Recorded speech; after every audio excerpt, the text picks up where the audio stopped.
তো মোদিকেও হয়তো এরকম কোনো ছদ্মবেশ ধরে বাংলাদেশে আসতে হবে। দুলা ভাই আশ্রয় চাইলে হয়তো বাংলাদেশের মানুষ কনসিডার করতে পারবে, কারণ হচ্ছে যে মোদি আবার আমাদের শেখ হাসিনাকে আশ্রয় দিয়েছে, যা মোদি এখন তার ওখানে নিয়ে রেখেছে। তো বাংলাদেশের মানুষের মুখে জুতা মেরে সেই কাজটা করেছে অবশ্য। তো সেক্ষেত্র থেকে মোদি বাংলাদেশে আশ্রয় আসলে কোনো দিন চাইবে না।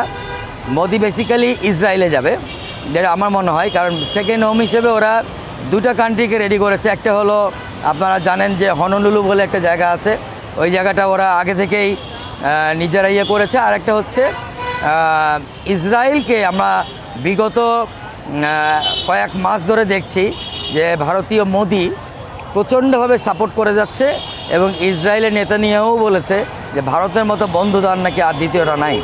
তো মোদি আসলে ইসরায়েলে যাবে।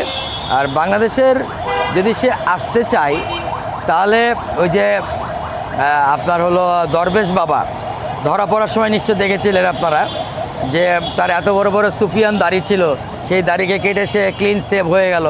তো মোদিকেও হয়তো এরকম কোনো ছদ্মবেশ ধরে বাংলাদেশে আসতে হবে। ওপেনলি মোদি আসলে আসলে তার যে কি হবে এটা কল্পনা করতে পারছি না আমরা। দেশে দেশে সবার সাথে দ্য নিউজ।